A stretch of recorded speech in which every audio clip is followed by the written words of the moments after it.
Welcome to your path to the student-athlete experience.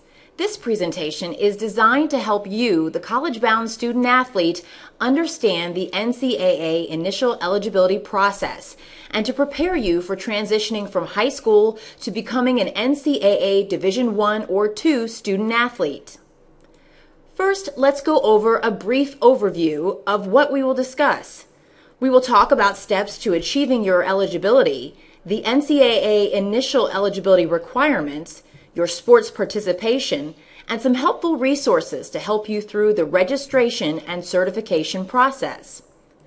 There are a few different steps to achieving your eligibility. Today, we will break them down by high school class. Freshmen and sophomores must start planning now by working hard to get the best grades possible. Access and print your high school's list of NCAA courses at eligibilitycenter.org by clicking on the Resources tab at the top of the screen. Be sure to take classes that are on your high school's list of NCAA courses. The NCAA Eligibility Center will only use approved courses to certify your initial eligibility. It is your high school's responsibility to keep that list updated. You should register at eligibilitycenter.org at the beginning of your sophomore year. If you fall behind, use summer school sessions before your senior year to catch up. Here is a quick look at what the NCAA Eligibility Center registration website looks like. You will just need to click the New Account tab at the top right of your screen to begin the registration process. Once you become a junior, you should register to take the ACT, SAT, or both, and use the NCAA Eligibility Center code 9999 as a score recipient.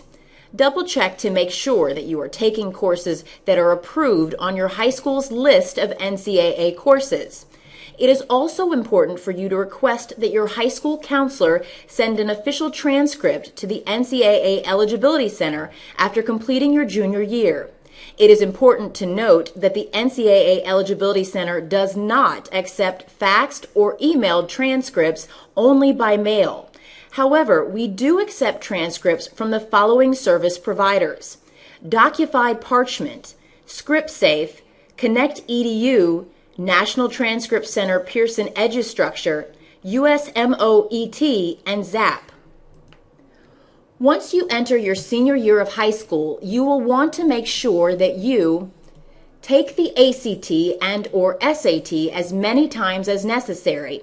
The NCAA Eligibility Center will use your best scores from each section of the ACT or SAT to determine your best cumulative score. Continue to take college preparatory classes. Once again, you will want to check the courses you have taken and match it to your school's list of NCAA courses to make sure you are still on track to complete 16 core courses. It is important for you to graduate on time, meaning you must graduate within 4 consecutive academic years or 8 semesters from the start of 9th grade. Seniors should also plan to visit the My Planner page after you register online to view your eligibility status and check for any missing information or documents. You will want to review your sports participation or amateurism responses and request your final amateurism certification for each sport you plan to participate in beginning April 1 for fall enrollees or October 1 for spring enrollees. After graduation, ask your high school counselor to send your final transcript with proof of graduation to the NCAA Eligibility Center. Next, let's talk about the requirements for you to participate at an NCAA Division I or II college or university. So far, we have mentioned the term core course several times, but what exactly does the NCAA Eligibility Center determine to be a core course?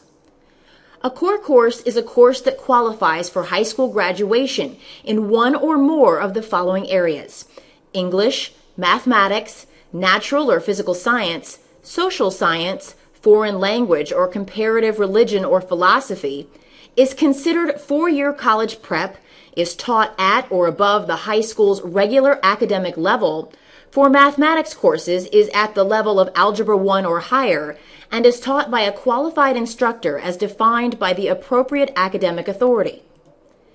Now that you know what a core course is, let's talk about what a non-traditional core course is.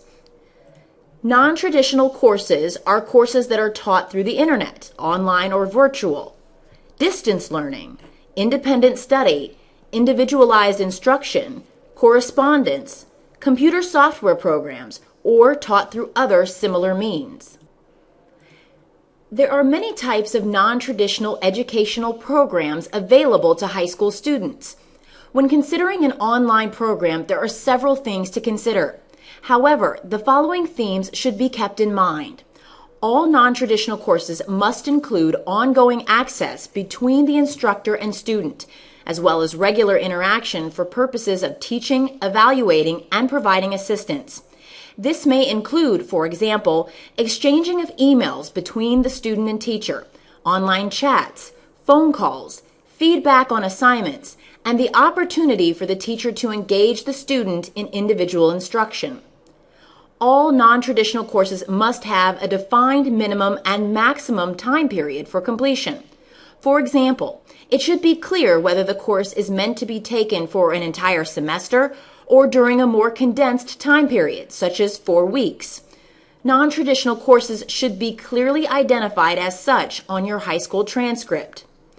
NCAA rules require that all core courses are academic 4-year college prep courses, which means that courses taught through distance learning, online, credit recovery, etc. need to be comparable in length, content, and rigor to courses taught in a traditional classroom setting. We already mentioned that you must graduate from high school within 4 consecutive years or 8 semesters from the time you start 9th grade. If you fail to complete high school on time in 8 semesters, any core courses taken after the 8th semester will not be counted towards your NCAA academic eligibility requirements. On time also means that if your high school graduation takes place June 1st, you must graduate June 1st. If you do not graduate June 1st with the rest of your class, you have not completed your requirements on time. Division II colleges and universities permit you to use all core courses completed from your 9th grade year until the time you enroll full-time at a college or university. So now let's talk about what the initial eligibility requirements are for Divisions I and II.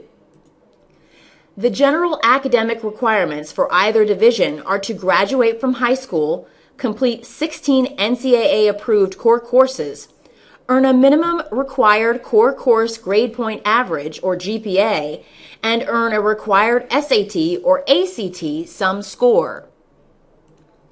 College coaches love a student athlete who succeeds in the classroom. The early academic certification process is now available for students that have done the job in the classroom to become certified prior to graduation. Students who meet the following criteria after 6 semesters will be certified as academic qualifiers. For Division I, students will need a core course GPA of 3.0 or higher in a minimum of 14 core courses. This includes 3 years of English, 2 years of math, 2 natural physical science, 2 additional years in English, math, or natural physical science, and 5 additional core courses in any area, including foreign languages. Students will also need a minimum SAT score of 900 in critical reading and math, or a minimum ACT sum score of 75. For Division II, students will need a core course GPA of 3.0 or higher in a minimum of 12 core courses. This includes 3 years of English, 2 years of math, 2 natural physical science, and 5 additional core courses in any area, including foreign languages. Students will also need a minimum SAT score of 1,000 in critical reading and math, or a minimum ACT sum score of 85. To meet the Division I academic requirements, you will need to complete 4 years of English, 3 years of math at the level of Algebra 1 or higher, 2 years of natural or physical science, including 1 year of lab if offered by your high school, 1 year of additional English, math or natural physical science, 2 years of social science, and 4 years of additional courses from any area already mentioned, foreign language, or comparative religion or philosophy. You will see an abbreviated version of the Division I sliding scale that will be used prior to August 1st, 2016. In order to compete at an NCAA Division I college or university, you will need to earn a minimum GPA of 2.0 and earn a combined SAT or ACT sum score that matches your core course GPA on the sliding scale. For example, if you have a 2.0 GPA, you would need a 10-10 SAT score, which consists of the critical reading and math sections, or an 86 ACT sum score. There are new requirements for college-bound student athletes enrolling full-time at an NCAA Division I college or university on or after August 1st, 2016. First, we will just go over a summary of the changes. The minimum core course GPA will increase to 2.3. There will be a slight change in the GPA and test score index on the sliding scale, and 10 core courses will be required before the start of your senior year.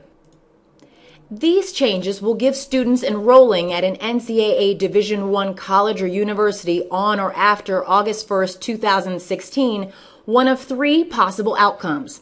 1. You will be a qualifier, which will allow you to compete, receive athletics aid or scholarship, and practice your first year of enrollment. 2. You will be an academic redshirt, which will allow you to receive athletics aid or scholarship your first year of enrollment, practice your first regular academic term, which could be a semester or quarter. 3. You will be a non-qualifier, which means that you will not be able to receive athletics aid, practice, or compete your first year of enrollment. For 2016, the core course requirement does not change. The core GPA requirement for competition increased to 2.3. You will also need to have a minimum ACT sum or SAT score that matches the 16 core course GPA on the Division I sliding scale. An example of this would be if you have a 2.5 core course GPA, then you would need an 820 SAT score or a 68 ACT sum score. An added piece of the puzzle is that you must complete 10 core courses before the start of your 7th semester of high school, which for most of you is probably the start of your senior year. Of the 10 core courses completed, 7 of them must be in the areas of English, math, or science.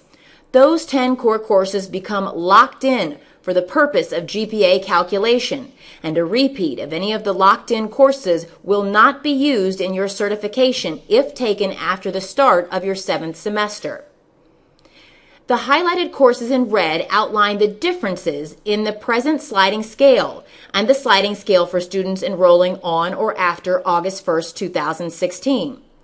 The full sliding scale can be found at eligibilitycenter.org under the Resources tab or at 2.3.org. So now let's talk about what it means to be an academic redshirt. Does it mean that you get to wear a cool red shirt to practice?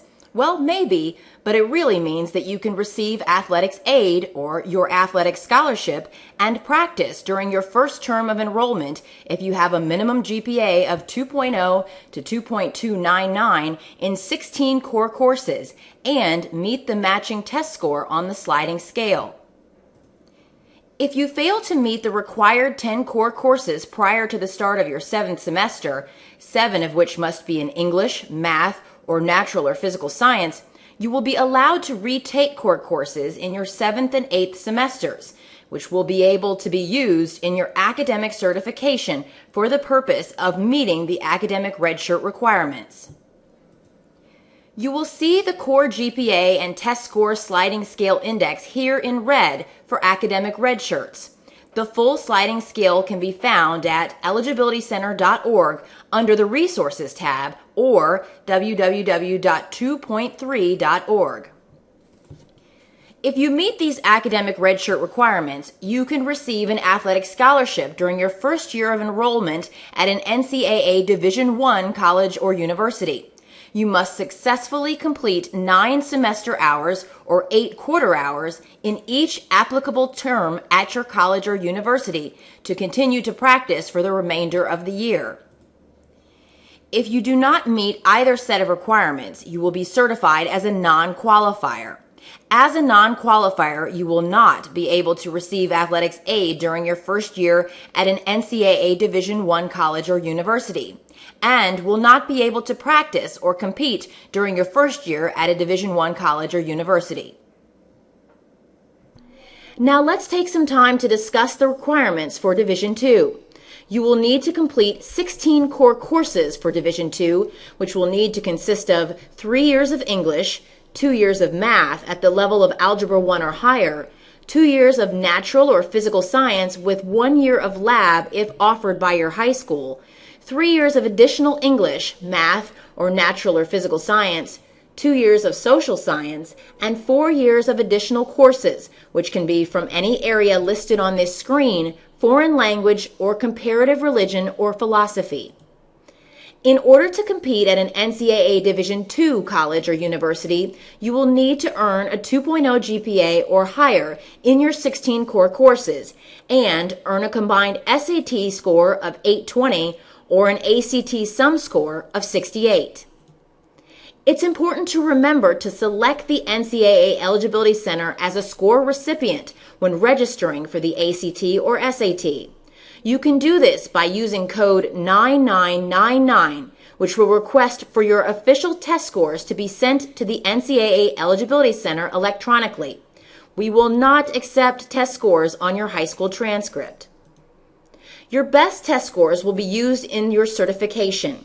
In the example here, it shows that you took the SAT in October 2012 and again in December 2012. In October, you received a 350 on the math section and a 470 on the verbal section, which totaled 820. In December, you received a 420 on the math section and a 440 on the verbal section. When you take the best scores from each section, that gives you a 420 in the math section and a 470 in the verbal section, which totals 890. We would use the score of 890 for your certification. Just a quick note about Division III. Unlike Divisions I and II, there is no uniform set of eligibility requirements for Division III schools. Eligibility for admission, financial aid, practice, and competition is determined by the college or university. The NCAA Eligibility Center does not perform certifications for Division III student athletes. Now that we've talked about all the academic requirements, let's take a few minutes to talk about amateurism and your sports participation. So what about sports participation? Well, it's one of the required sections of your NCAA Eligibility Center registration. We need to know about the teams you have been a part of and events you have participated in outside of the traditional high school season. We encourage you to log into your NCAA Eligibility Center account and update your sports participation information often. Once you have graduated high school, you will want to make sure that you finalize all of your sports participation information and request your final amateurism certification. Once you've certified from an academic and amateur perspective, you may practice, compete, and receive athletics aid. We have walked you through what it takes to be certified with the NCAA Eligibility Center, but you may have questions about what we talked about today or want to have some additional resources to help guide you along the way.